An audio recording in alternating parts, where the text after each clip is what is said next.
क्या पाकिस्तान अपनी हरकतों से बाज आएगा या फिर भारत को और सख्त कदम उठाने पड़ेंगे? One of them is zero tolerance for terrorism. It ill behoves a member of the council to offer homilies while indulging in practices that are unacceptable to the international community. Mr. President, in conclusion, India remains committed to working towards international peace and security through multilateralism and peaceful settlement of disputes. आज हम बात करेंगे एक ऐसे मुद्दे की जो इन दिनों काफी ट्रेंड में है। जम्मू कश्मीर के पहलगाम में हुए आतंकी हमले ने न सिर्फ भारत को हिलाकर रख दिया, बल्कि अब यूएनएससी की ताज़ा रिपोर्ट ने पाकिस्तान के झूठ की पोल भी खोल दी है।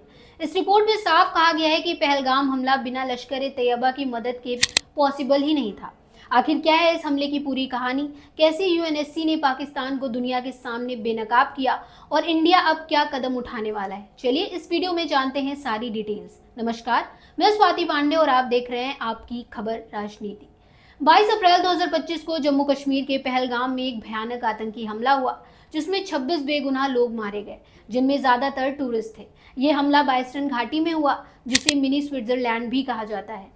इस हमले की जिम्मेदारी आतंकी संगठन द रेजिस्टेंट फ्रंट ने ली थी, लेकिन अब यूएनएससी की निगरानी समिति की ताज़ा रिपोर्ट ने सनसनीखेज खुलासा किया है कि टीआरएफ कोई अलग संगठन नहीं, बल्कि पाकिस्तान समर्थित लश्कर तैयबा का ही एक मुखौटा है। जी हाँ, इस रिपोर्ट में साफ कहा गया है कि पहलगाम हमला बिना लश्कर की मदद के संभव ही नहीं था। इस खुलासे ने पाकिस्तान की उस कोशिश को ध्वस्त कर दिया जिसमें वो दुनिया को ये दिखाने की कोशिश कर रहा था कि वो आतंकवाद के खिलाफ है। 5 मई 2025 को यूएनएससी की एक क्लोज डोर मीटिंग हुई जिसमें पाकिस्तान ने पहलगाम हमले को लेकर भारत पर फॉल्स फ्लैग का आरोप लगाया। यानी पाकिस्तान का दावा था कि ये हमला भारत ने खुद कराया ताकि पाकिस्तान को बदनाम किया जाए, लेकिन यूएनएससी के सदस्य देशों ने इस दावे को सिरे से खारिज कर दिया। इसके उलट अमेरिका, फ्रांस, रूस और ब्रिटेन जैसे देशों ने पाकिस्तान से तीखे सवाल पूछे कि क्या इस हमले में लश्कर तैयबा का हाथ है। कुछ सदस्यों ने यह भी कहा कि हमले में पर्यटकों को उनकी धार्मिक आस्था के आधार पर निशाना बनाया गया, जो बेहद निंदनीय है। यूएनएससी की 1267 सैंक्शंस कमेटी की मॉनिटरिंग रिपोर्ट में पहली बार टीआरएफ का नाम लिया गया और इसे लश्कर का हिस्सा बताया गया। इस खुलासे के बाद पाकिस्तान की अंतर्राष्ट्रीय मंच पर जमकर किरकिरी हुई। ये कोई नई बात नहीं है कि पाकिस्तान आतंकवाद को पनाह देता रहा है, चाहे 26/11 का मुंबई हमला हो या पुलवामा हमला। लश्कर तैयबा और जैश ए मोहम्मद जैसे ऑर्गेनाइजेशंस पाकिस्तान की शह पर इंडिया में आतंक फैलाते रहे।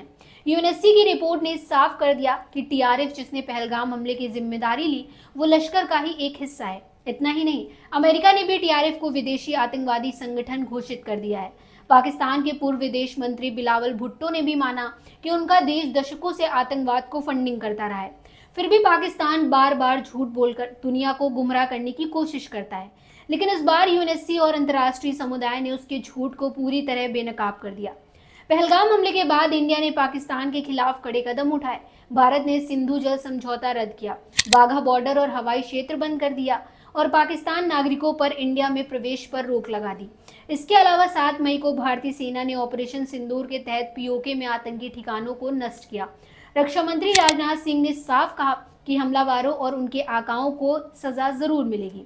भारत ने यूएनएससी में भी पाकिस्तान के झूठे नैरेटिव को खारिज करते हुए कहा है कि जम्मू कश्मीर भारत का अभिन्न हिस्सा है और पाकिस्तान को अपनी अवैध कब्जों वाली जमीन खाली करनी होगी। इंडिया की इस कूटनीतिक और सैन्य ताकत ने पाकिस्तान को बैकफुट पर ला दिया है। यूएनएससी में फजीहत होने के बाद पाकिस्तान पूरी तरह बौखला गया है। उसने फतेह और अब्दाली मिसाइलों का टेस्ट किया और परमाणु हथियारों की धमकी दी, लेकिन यूएनएससी ने इन हरकतों को तनाव बढ़ाने वाला बताया। यहाँ तक कि पाकिस्तान का पुराना दोस्त चीन भी इस बार खुलकर उसका साथ नहीं दे रहा।